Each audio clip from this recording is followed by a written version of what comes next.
আসসালামু আলাইকুম। আজকের ভিডিওতে আমরা এমন একটি রহস্য নিয়ে কথা বলবো যা শতাব্দীর পর শতাব্দী ধরে চলে আসছে। আপনি কি কখনো ভেবে দেখেছেন কেন সারা বিশ্বের বিভিন্ন সংস্কৃতিতে রোজা বা উপবাস ভাঙার জন্য একটি নির্দিষ্ট ফলের উপরেই সবচেয়ে বেশি জোর দেওয়া হয়? এটি কেবল কোনো ধর্মীয় বা সামাজিক ঐতিহ্য নয়, বরং এর পেছনে রয়েছে আপনার রক্ত প্রবাহে ঘটা এক অতি দ্রুতগতির রাসায়নিক বিক্রিয়া। আজ আমরা দেখব কিভাবে এই ছোট্ট সুগার বমগুলো আপনার কোষের ভেতরে মুহূর্তের মধ্যে হাইপোগ্লোসাইমিয়া প্রতিরোধ করে এবং মস্তিষ্কের তীক্ষ্ণতা ফিরিয়ে আনে। প্রথমে যে বিষয়টি নিয়ে আলোকপাত করব সেটা হচ্ছে ইমিডিয়েট মেটাবলিক রেস্কিউ বা তাৎক্ষণিক বিপাকীয় উদ্ধার। দীর্ঘ সময় না খেয়ে থাকার পর আমাদের শরীর একটি বিশেষ অবস্থায় চলে যায়। যখন আপনি দীর্ঘক্ষণ উপবাস করেন বা ফাস্টিং করেন, তখন আপনার মস্তিষ্ক এবং পেশিগুলো গ্লুকোজের জন্য হাহাকার করতে থাকে, কারণ গ্লুকোজ হলো শরীরের প্রধান জ্বালানি। খেজুরের গ্লাইসেমিক রেসপন্স অন্যান্য স্ন্যাক্সের তুলনায় একদম আলাদা। অন্য যে কোনো মিষ্টি খাবার খেলে আপনার এনার্জি হঠাৎ বেড়ে গিয়ে আবার ধপাস করে পড়ে যেতে পারে, যাকে আমরা এনার্জি ক্রাশ বলি। কিন্তু খেজুর সে ক্রাশ হতে দেয় না। এছাড়া শুধু পানি পান করে শরীরকে চাঙ্গা করা সম্ভব নয়। খেজুরের পুষ্টি উপাদান আপনার কোষের ভেতর রিহাইড্রেশন বা পানিশূন্যতা পূরণে এক জাদুকরী ভূমিকা পালন করে।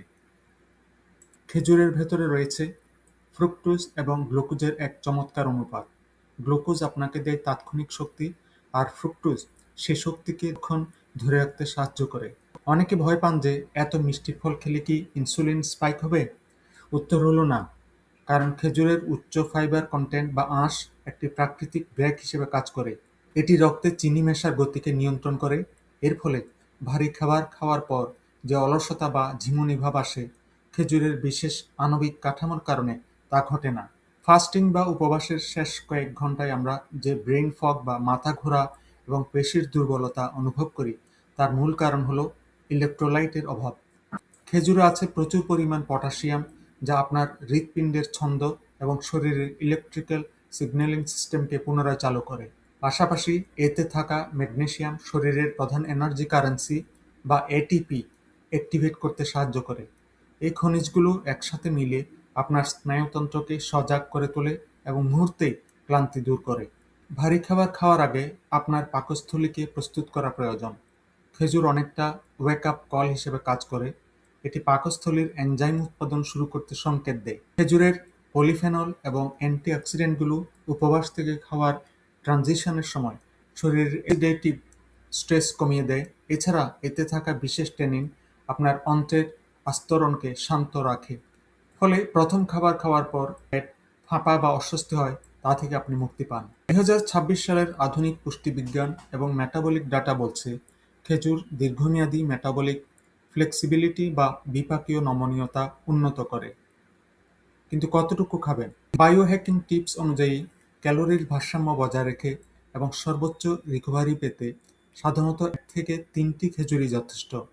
এটি আপনার শরীরকে কোনো অতিরিক্ত চাপ ছাড়াই পুনরুজ্জীবিত করতে সক্ষম।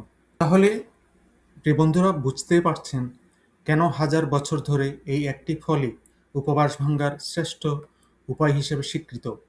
এটি বিজ্ঞানের এক অনন্য বিস্ময়, যা আমাদের পূর্বপুরুষেরা আগে থেকে জানতেন। আপনার যদি আজকের এই বৈজ্ঞানিক ব্যাখ্যাটি ভালো লেগে থাকে, তবে ভিডিওটি শেয়ার করুন এবং আপনার মতামত কমেন্টে জানান। সুস্থ থাকুন, সচেতন থাকুন। ধন্যবাদ।